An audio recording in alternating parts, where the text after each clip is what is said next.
The Nintendo Switch has been kicking around for a long time now, maybe a lot longer than any of us even expected. And there have been a lot of fantastic games released on the system. So many fantastic games, in fact, you might have missed a few of them. Hey guys, I'm RNG Gamer. I play all my games randomly, and here are 8 games that you might have missed on the Nintendo Switch. First up, we have a game published by Nintendo and developed by a beloved developer, Platinum Games. You know, the people responsible for Bayonetta and The Wonderful 101 and a bunch of other awesome games that nobody bought. It's Astral Chain.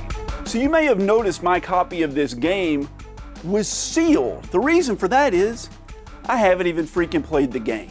I don't really know much about Astral Chain, but I do know this. It is the #1 game that is recommended to me on this YouTube channel. Out of all the games I've asked you to recommend, all the games you've asked me to play, Astral Chain is the one that pops up the most. Now, as I recall, it has something to do with you're playing as maybe 1 or 2 police officers in the future or in an alternate reality, and they control and fight crime using enslaved spirits, I think, something like that. Don't quote me on that. I'm going just by what you guys have told me. But you sort of control 2 characters at once, the police officer as well as this spirit. And from what I hear, the action in this game is unbelievably good. It's very responsive. It's supposed to be a lot of fun. I don't know if there's a combo system or anything like that, but people are in love with this game. When it first came out, it got great reviews, like 9s and 10 out of 10 across the board, it seems like. It just nobody bought it. It's like Platinum Games are cursed to have a ton of well-reviewed games that nobody ever buys. I feel bad for them, but you and me, you and I, us, we can save the day for Platinum Games. We can buy this game. I think it's still in print. It is a Nintendo published game after all. So if you've played Astral Chain, and I know plenty of you out there have, tell me in the comments how much you liked it, because the hype for this game for me is really up there, thanks to you guys. Now, it's well documented and well known that I'm not the biggest fan of visual novels. I usually find them a little off-putting and somewhat long-winded, to say the least. I also have a desire to love anime, but just can't seem to get into it. So when those 2 things meet up, and you have an anime-based visual novel set in a flippin' high school, let me tell you, I'm not enthusiastic about that at all. However, throw a bunch of murders and crime solving into that situation, and it flips everything right on its head. This is a compilation of 3 of my favorite visual novels of all time. It's Danganronpa Decadence. Like I said, this has the first 3 games as well as an expansion to the 3rd game, kind of like a, not even a DLC, but a spin-off game, if you will, included on this. Now, how do these games play? Well, they take a bunch of high schoolers, they throw them on some sort of island or lock them in a school. It changes from game to game, but the general premise is the same. And there's a time limit. And they're tasked with getting off of the island or out of the school or wherever they gotta go. They gotta get out of there, man. They gotta get out of Dodge. Well, how do they do that? Well, there's only one way. You gotta kill somebody else in your class and get away with the murder. If you get away with the murder, everyone else in your class gets killed and you get off the island. If you get caught, well, curtains for you, buddy. You're done with. The game plays like this. You encounter a murder, you have to find the culprit. You have to find out who of your classmates is the killer. And you do this over and over and over again till you whittle down the potential suspects, and there's only a few of you left. You hope to be the last one standing, so you get off that island. And there's tons of investigating and twists and turns and betrayals, and you grow to love these characters. They're your buddies. And here they are, killing each other right and left for their own selfish reasons. And I love that. I love that about them. I love how selfish this game is. It's all about destroying hope and embodying despair in the player. But it incorporates that all into a very light and colorful and comical and charming setting. The dichotomy of that is really interesting, and I haven't seen that really explored much in any other game. These are really standout games. As a matter of fact, the first two I gave 10 out of 10 to. I consider them almost perfect games. And as far as a visual novel goes, they're at the tippy top of any of them I've ever played. I love this series, and I can't wait to play that little expansion. I bought this collection just to play that little expansion because I already own these games on other systems. So if you haven't grabbed this yet, this is supposed to be the definitive way to play it. I urge you, I charge you to let the despair invade your life. Try to escape off the island. You'll have a great time doing it, I promise. So I have a series of videos I've done called The Best Terrible Games I've Ever Played. And the very first game I ever covered on that series is the perfect example of a fantastic, terrible game. And that game is Deadly Premonition. It came out on the Xbox 360 originally. It's been re-released on the PS3. It's been re-released on the Switch. But the sequel to it, which I hear is almost as good, was only released on the Switch. And it's Deadly Premonition 2, A Blessing in Disguise. Now, what I'm about to tell you about Deadly Premonition is probably going to scare you away, but don't let it do that. This game looks like a bad PlayStation 2 game. It's really clunky. The controls are bad. The voice acting is bad. The story makes very little to no sense. The music is out of place. It's hard to navigate around. It's hard to manage your inventory. All of those negatives somehow combine together to create one of the best experiences I've ever had in gaming with the first Deadly Premonition. Now, the second one, I haven't played it. I'm really looking forward to trying it. But the main character, what's his name, Francis York Morgan? Double check that. Something like Francis York Morgan. Who's the main character in Deadly Premonition? Francis York Morgan. It was Francis York Morgan. It was. But the main character, Francis York Morgan, is one of the most interesting protagonists I've ever seen in a game. Now, when I've covered this game before, I said that he's schizophrenic. Many of you in the comments, he's not schizophrenic. He's not schizophrenic at all. He has a split personality, and it's his psyche that speaks. I don't care. Don't lecture me on the banal minutia of what's going on with Agent Morgan here. If you saw some dude walking around on the street having a dialogue with himself about various movies and songs he's listened to, which, by the way, this character does this all through his games, all through the games. He's just like talking to himself nonstop about random crap. You would say that person was either A, on drugs, B, probably crazy or schizophrenic. Never have I listened so wholeheartedly to a made-up character talk about a bunch of stuff that doesn't even matter, yet I'm hanging on every single word. I can't wait to dive into this game. I'm sure you can still grab it now. Like I said, it's only on the Switch. If it's anywhere as good as the first one, even close, even in the same ballpark, everyone who plays it is in for a real treat. It's one of the most anticipated games I'm looking forward to. I'm glad that I grabbed it when I did. I don't know if it's expensive.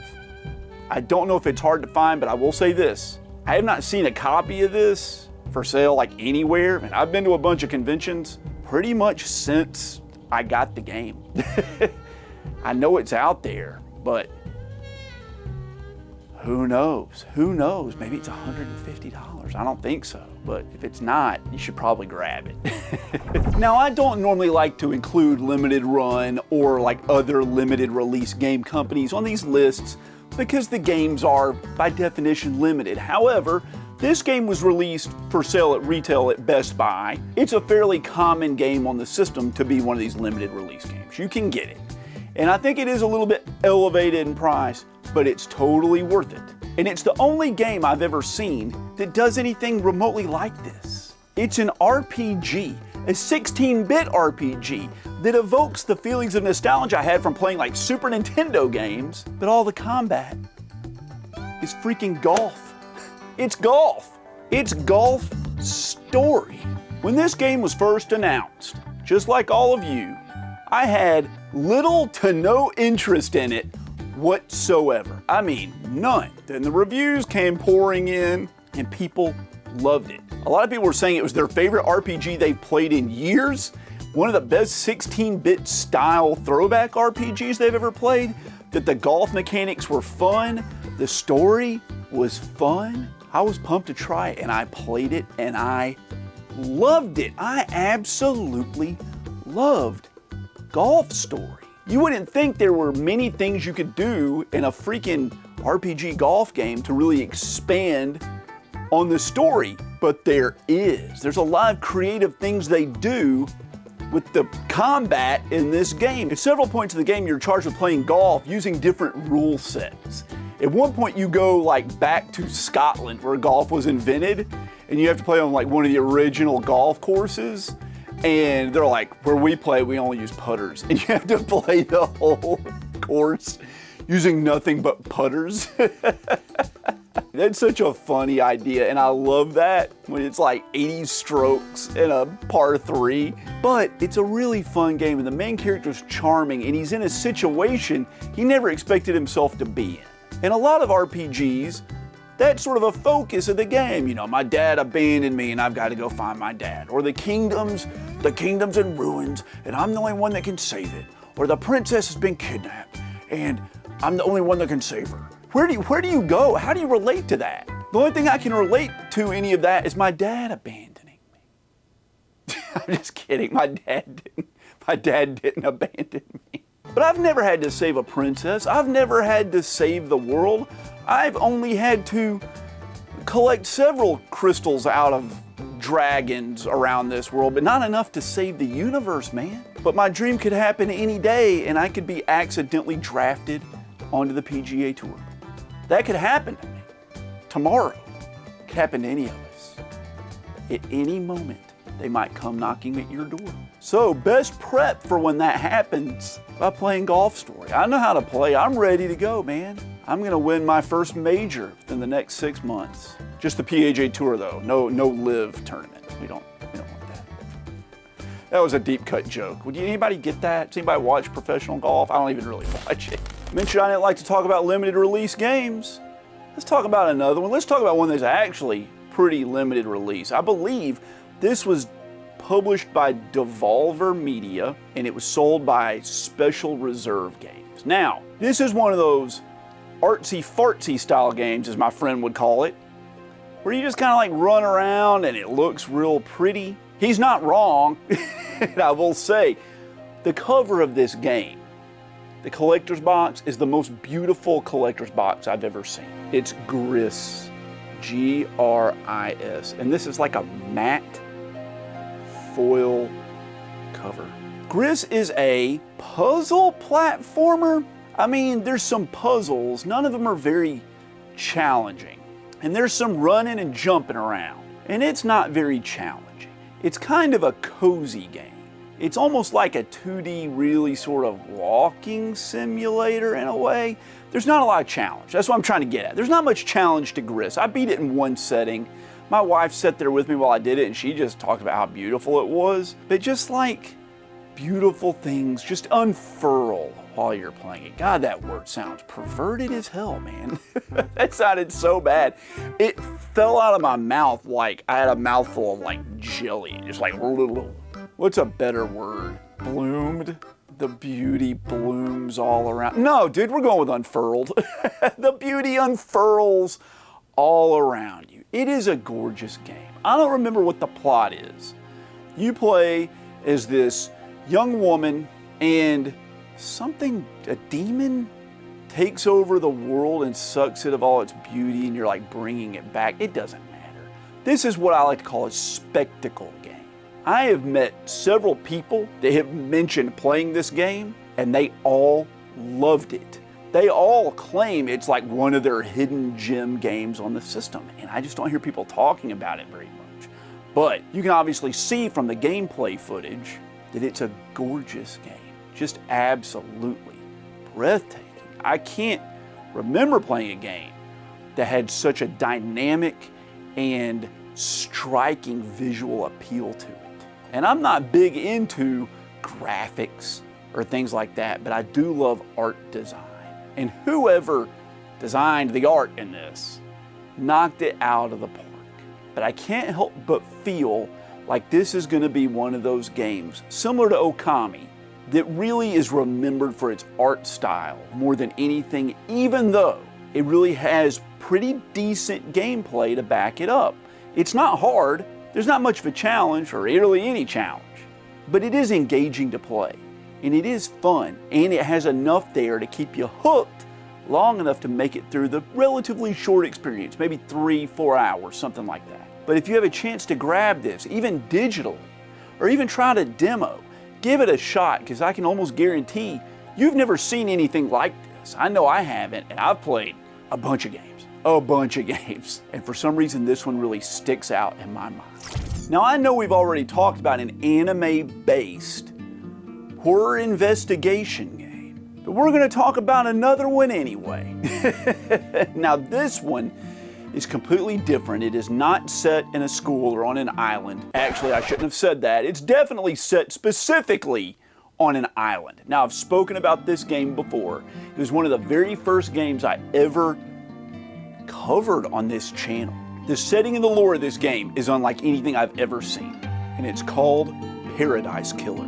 So, what is this game like? It's almost impossible to explain it, but it takes place in like a compartment dimension, like a dimension set aside for gods and goddesses to live in outside of the other dimensions in reality, like a playground for them. They do all their scheming in between creating and destroying the world. Now, this dimension is supposed to be a perfect paradise, engineered by these genius architects.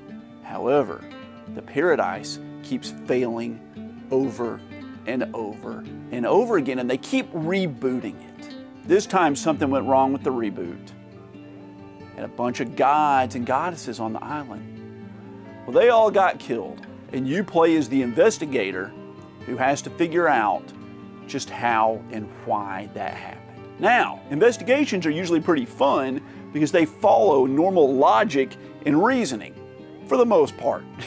Sometimes they get a little far-fetched. But how do you investigate a crime on another dimension where the laws of physics and culture and morality and basically everything you've come to accept about reality in this world don't hold true anymore? It's completely different. Not even the names of the characters make logical sense. The main character's name is Lady Love Dies. What? What? The whole island is really put together in these very distinctive zones that are all very different and haphazardly like crushed together, but it sort of works. And a lot of them sort of fall into what I would call tropical goth. It's like bright, colorful beach Jimmy Buffett themes mixed with like 80s vaporwave, smashed together with like black onyx pyramids and gold candlesticks and pink blood splatters. It's just such a mishmash of styles that you can't help but love it. I did a review for this for Game Facts, and when I posted the review, I had several different comments that said, how did I not know about this game? But it's out there. You can get it on the Switch.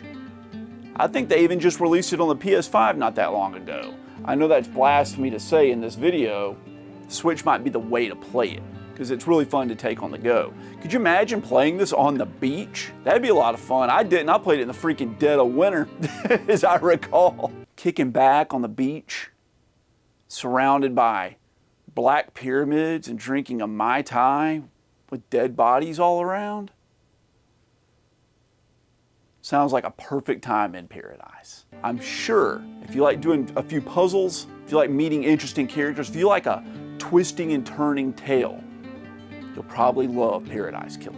And I freaking know I said I didn't like covering these limited release games, but this is the same sort of thing. It was released at Best Buy. I see this game all over the place. You can grab it, even though limited run games put it out. It's an RPG set in the Wild West. It's a hand-drawn, poorly, by the way, comical, I don't know, just freaking Western RPG, dude, whatever. It's West of Loathing. If I had seen this game pop up on the App Store, I would have not even taken a second look at it. But I watched Northern Lion do a playthrough of this game before they ever released it physically, and it was one of the funniest things I've ever seen in my entire life. The humor in this game, I think, is the funniest I have ever seen in any game at all, period. The animation of the characters is hilarious.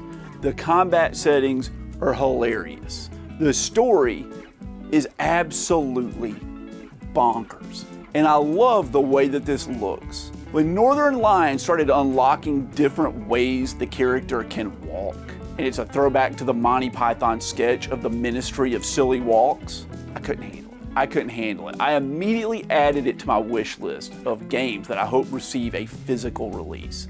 And this did. And I'm so thankful it did. I believe there's a sequel of this that has come out. They're going to be releasing it physically soon, called Shadows Over Loathing, and it's a medieval fantasy game. Now, I've personally gotten burned out on RPGs here recently. I'm real tired of the stereotypical anime-based JRPG. It's all turn-based and just slowly paced, and it takes like 30 hours to even get into the story, and then you end up missing a bunch of stuff because you didn't play the 15 games in the series that came before it. But this game is not that. This game is not that at all. This game, from what I remember, is a pretty brief and compact RPG. Yes, it has turn-based combat, but it seems to be very strategic rather than just drawn out, where you're like, one guy's the tank and one guy's the damage dealer, the other person's a healer, and you're just like slowly it's a battle of attrition to wear down the other person. I don't think it's like that. I'm hoping it's not. I think I remember that it's not. But if you guys have played West of Loathing, let me know down in the comments and tell me how much fun you had playing it, because I've never heard anybody say anything bad about this game whatsoever. You know, we couldn't finish off the video without talking about at least one horror game. There's a game series that started on the PlayStation consoles. One of these games was released on the Vita. The other one came out on the Vita and the PS4, I believe, but they were both slapped onto a Switch cartridge for the Yomawari Long Night Collection. And this contains Yomawari Night Alone, which I've played, and Yomawari Midnight Shadows. And I paid more for this game on the Switch than I have for any other used game I've ever gotten on the Switch. I paid like 90 bucks for this, and it's missing the manual. I think it got up over like 180 with the manual at some point. I don't know if that's still the case, but this is not an easy collection to find. And the reason for that is because these games are fantastic. They have a very childish and whimsical look to them. You would never think that a game starring like a 3 or 4-year-old girl wandering around her small Japanese village with quirky spirits patrolling around would be scary. But these games are terrifying. They are nerve-wracking and very disturbing. Just the opening scene of Yomawari will put a lot of people to tears. And it just gets crazier and crazier from there. Now, a third game has been released. It's out on the PlayStation 4. I'm sure there will be many more in the series because it is beloved. But this game, this compilation, is very difficult to find on the Switch. So if you run across it and you can get it at a cheap price, grab it. There's not really any combat in them at all, but there's a lot of puzzle solving. It's like the really fun parts that I like of Resident Evil, where you learn the layout of the area you're in and learn how to navigate it, where all the enemies are, and you're just trying to find the pieces you need to progress a little bit more. But just like in Resident Evil, where Mr. X or nemesis starts chasing you, this game feels like that. There's always something around. You never feel safe. At any point, something can jump out of the shadows and take you out. Luckily, you never lose much progress, but there are a lot, and I mean a lot, of jump scares in these games. So if you're not into that, if you just like the creepy atmosphere, you've got plenty of that, but with a little bit of give you a heart attack sprinkled on top. Maybe they'll release it again with part 3 and like another compilation later down the road, but that's wishful thinking. Well guys, if you made it this far, I really appreciate it. I hope you liked this selection. If there were any other games that I forgot about, let me know in the comments down below. And while you're down below, be sure to do that right there. Subscribe to the channel. Give me a like. That's the best way to help me with the YouTube algorithm, and I'd really appreciate that. But if you want to do a little bit more, you can always become a channel member or a Patreon supporter by clicking one of the links in the description down below. For as little as 99 cents a month, you get access to the videos early, you get access to member exclusive videos. There's a whole bunch of things you can do to help support the RNG Gamer family and the channel.